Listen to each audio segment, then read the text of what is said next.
आज अजित पवार धुळे आणि जळगाव दौऱ्यावर, दोन्ही जिल्ह्यामध्ये जनसन्मान यात्रा आयोजित।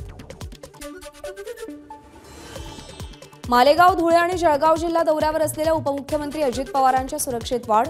अजित पवार यांची विशेष काळजी घेण्याच्या गुप्तवार्ता विभागाच्या सूचनेनंतर पोलीस प्रशासन अलर्ट मोडवर। राष्ट्रवादी काँग्रेस शरद पवार गटाची शिवस्वराज्य यात्रा आज सोलापूर जिल्ह्यात। या यात्रेला राष्ट्रवादीचे प्रदेशाध्यक्ष जयंत पाटील, खासदार अमोल कोल्हे उपस्थित राहणार।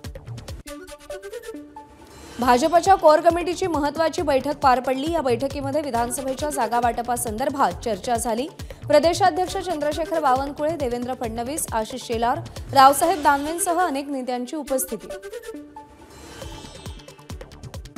तुमच्याच लोकांनी तुमचा गेम केला। अनिल देशमुखांनी फडणवीसांवर केलेल्या आरोपांनंतर आमदार परिणय फुकेंचा पलटवार।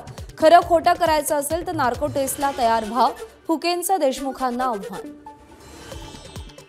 खासदार आमदार पोलिसांच्या स्टिकरचा सर्वसामान्य नागरिकांकडून होत असलेला गैरवापर खपवून घेतला जाणार नाही। हायकोर्टानं पोलिसांना खडसावलं।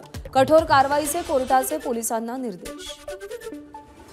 बारामतीमध्ये जयंत पाटील, अमोल कोल्हेंकडून युगेंद्र पवारांच्या उमेदवारीचे संकेत। युगेंद्र पवारांना साथ देऊन आपण नवं नेतृत्व देऊ पाहत आहात, कार्यकर्त्यांना संबोधताना जयंत पाटील यांचं विधान।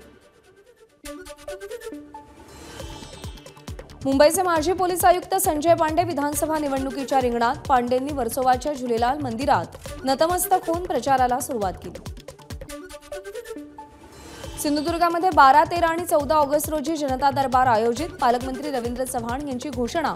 सर्वसामान्य जनतेचे प्रश्न सोडवण्यासाठी जनता दरबाराचं आयोजन।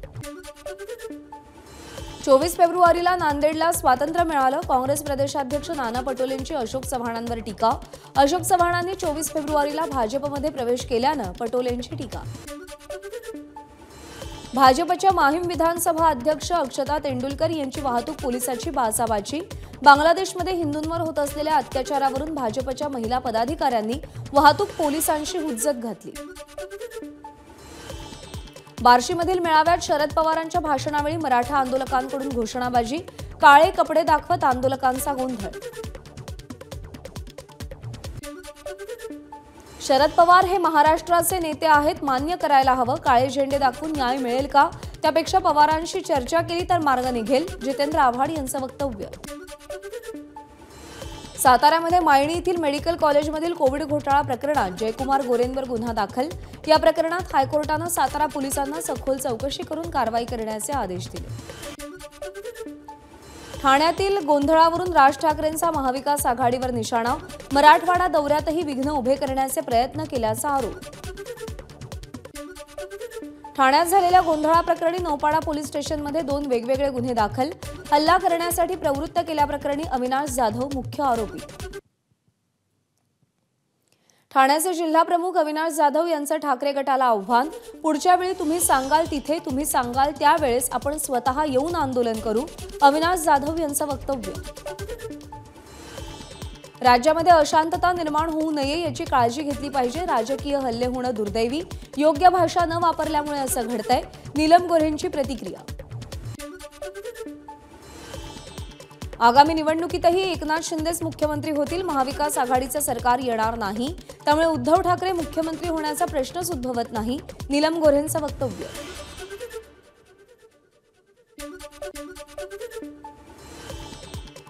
उद्धव ठाकरे राष्ट्रीय नेते आहेत, त्यांच्यावर प्राणघातक हल्ला झाला तेव्हा पोलीस काय करत होते? जितेंद्र आव्हाडांचा सवाल, तर पोलिसांची चूक असल्याचंही वक्तव्य। अकोल्यामध्ये देवेंद्र फडणवीसांच्या ताफ्यात सुरक्षा यंत्रणेची चूक। फडणवीसांचा ताफा महामार्गावर आला तरी सुरक्षा यंत्रणेचा ताफा मागेच राहिला। चूक लक्षात आल्यावर पोलिसांची धावाधाव। नांदेडमध्ये काँग्रेसच्या विभागीय बैठकीत मराठा बांधवांकडून घोषणाबाजी। काँग्रेसनं भूमिका स्पष्ट करावी, आंदोलकांची मागणी। काही काळ गोंधळाचं वातावरण।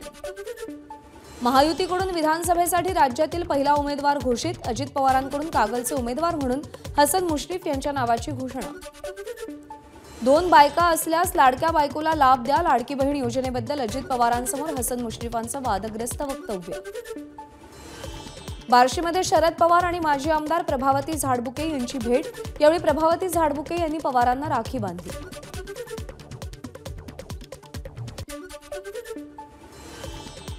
राहुल लोणीकर यांची भाजप महाराष्ट्र प्रदेश सचिवपदी नियुक्ती। लोणीकर हे आधी भाजप युवा मोर्चाचे महाराष्ट्र प्रदेशाध्यक्ष होते।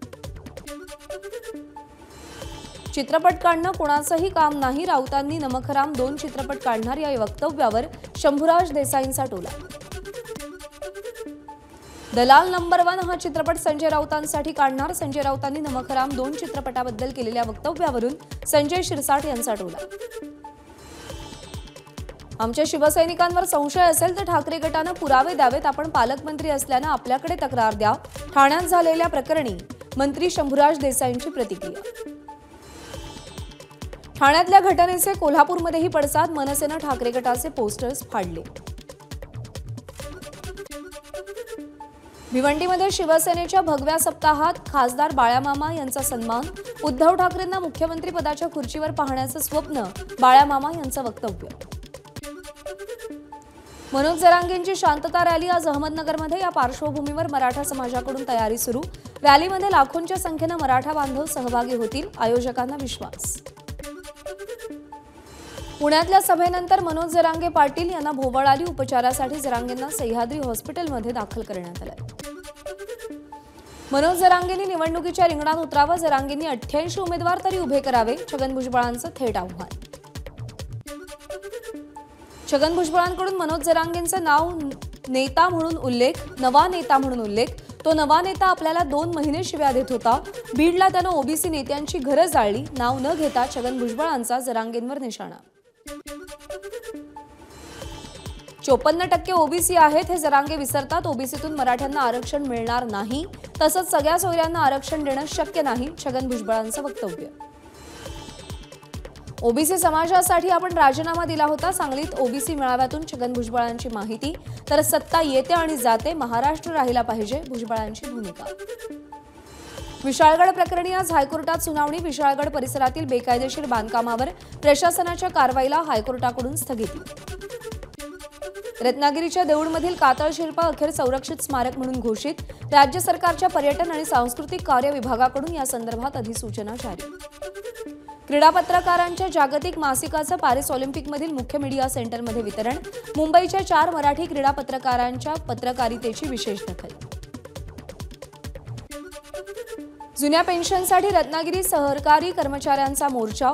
जोरदार घोषणाबाजी करत जिल्हाधिकारी कार्यालयावर मोर्चा काढण्यात आला। या मोर्चामध्ये हजारोंचा सहभाग। 29 ऑगस्टपासून राज्य सरकारी कर्मचाऱ्यांचा बेमुदत संपाची घोषणा। 17 लाख शिक्षक आणि कर्मचारी सहभागी होणार। केंद्राप्रमाणे ग्रॅच्युइटी, जुनी पेन्शन योजना, सेवानिवृत्तीचं वय 60 आणि 40% पदं कायमस्वरूपी भरा, शिक्षकांची मागणी। लातूरमध्ये नितेश राणेंविरोधात मराठा समाज आक्रमक। लातूर शहर आणि रेणापूर फाटा इथं राणेंविरोधात आंदोलन। राणेंच्या प्रतिकात्मक पुतळ्याचं आंदोलकांकडून दहन। नाशिकच्या विल्होळी ते चुंचाळे रस्त्याची दुरावस्था। रस्त्यावरील खड्ड्यामध्ये वृक्षारोपण करून नागरिकांचं आंदोलन। या रस्त्याचं काम लवकरात लवकर करण्यात यावं, नागरिकांची मागणी। शहापूरमध्ये नागरिकांचं आंदोलन। शिळफाटा आणि उरणमध्ये मुलींवर झालेला अत्याचार आणि हत्येविरोधात नागरिक आक्रमक। आरोपींना लवकरात लवकर फाशीची शिक्षा देण्याचीही मागणी। नागपूरमध्ये सिमेंट रोड विरोधात आंदोलन। सिमेंट रोडमुळे घरांसमोर पाणी साचत असल्याचा नागरिकांचा आरोप। तर विकासाच्या नावानं पर्यावरणाचा विनाश होत असल्याची आंदोलकांची भावना।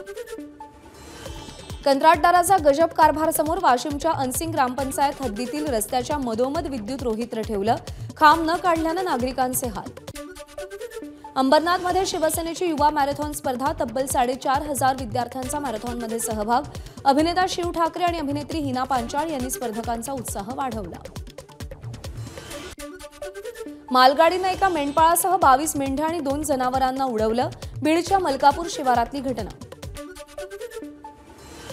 साताऱ्याच्या कोरेगावमध्ये टेम्पो आणि कंटेनरची समोरासमोर धडक। अपघातानंतर कंटेनरनं पेट घेतल्यानं दोघांचा होरपळून मृत्यू, तर 2 जण गंभीर जखमी।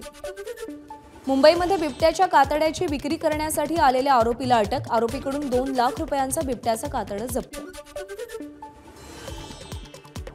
रेल्वेच्या धडकेमध्ये हवालदाराचा मृत्यू। कानामध्ये हेडफोन्स लावून रुळावरती चालणं पोलिसाच्या जीवावर बेतलं। रवींद्र हाके असं मृत्यू झालेल्या पोलीस हवालदाराचं नाव। सांगलीच्या अमळापूरमध्ये चोरीच्या उद्देशानं फिरणाऱ्या 3घांना ग्रामस्थांकडून चोप। यानंतर ग्रामस्थांनी 3घांना पोलिसांच्या हवाली केलं। शिर्डीमध्ये मंत्री राधाकृष्ण विखे पाटील आणि अब्दुल सत्तारांच्या हस्ते विविध विकास कामांचं भूमिपूजन. राहाता बाजार समितीमध्ये 10 कोटींच्या कामांचं भूमिपूजन सोहळा संपन्न. एबीपी माझाच्या बातमीनंतर पैलवान विजय डोईफोडे याच्यासाठी मदतीचा हात. केंद्रीय राज्यमंत्री मुरलीधर मोहोळ यांनीही रुग्णालयामध्ये जाऊन भेट घेतली. पुण्यातील खड्ड्यांमुळे पैलवान विजयचा अपघात झाला.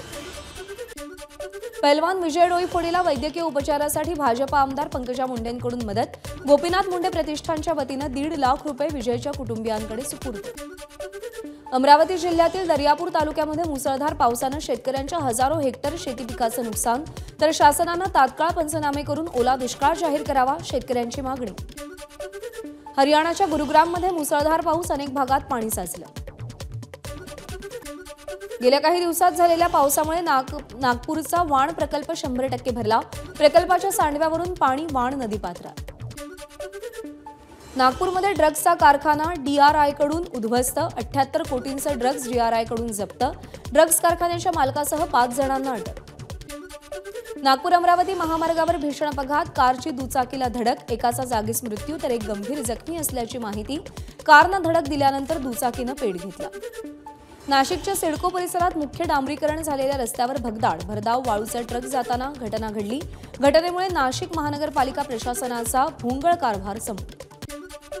मुंबईच्या विक्रोळी परिसरात हत्या आणि हत्येचा प्रयत्न अशा गंभीर गुन्ह्यामध्ये फरार असलेल्या आरोपीचा मृत्यू. चोरी करताना 14व्या माळ्यावरून पडून आरोपीचा मृत्यू.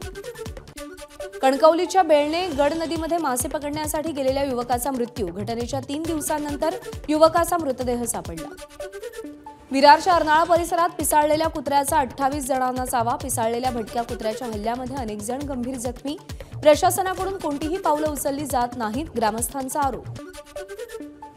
एनसीबीकडून ड्रग्ज तस्करी करणाऱ्या आंतरराष्ट्रीय टोळीचा पर्दाफाश. उल्हासनगरमध्ये 75 किलो गांजा आणि 48,000 कोडीन बॉटल असा 2.25 कोटी रुपयांचा मुद्देमाल जप्त. 6 आरोपींना अटक. भंडाऱ्याच्या सिहोरामध्ये चोरट्यांकडून एटीएम फोडण्याचा प्रयत्न. पैसे हाती न लागल्यानं चोरट्यांनी एटीएम मशीन आणि सीसीटीव्ही कॅमेऱ्याची तोडफोड केली. घटनेमध्ये बँक ऑफ इंडियाचं जवळपास 1.5 लाख रुपयांचं नुकसान. छत्तीसगड राज्यातील धान घोटाळ्याचं गोंदिया कनेक्शन असण्याची शक्यता. गोंदियातील 2 धान व्यापाऱ्यांना चौकशीसाठी बोलावलं. बिहारच्या जहानाबाद जिल्ह्यातील बाबा सिद्धेश्वरनाथ मंदिरामध्ये चेंगराचेंगरी. 7 भाविक मृत्युमुखी. पोलिसांनी लाठीमार केल्यामुळे चेंगराचेंगरी झाल्याचा भाविकांचा आरोप. कर्नाटकातील तुंगभद्रा धरणाच्या दरवाजाची साखळी अचानक तुटली. धरणातून 35,000 क्युसेकनं विसर्ग सुरू.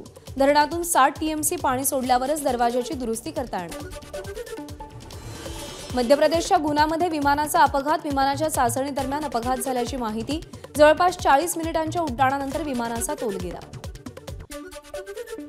पॅरिस ऑलिम्पिकमध्ये रोमानियाची जिम्नॅस्ट अॅना बार्बोसुला कांस्यपदक. पराभवानंतरही अॅना बार्बोसुला कांस्यपदक. क्रीडा लवादाचा निर्णय.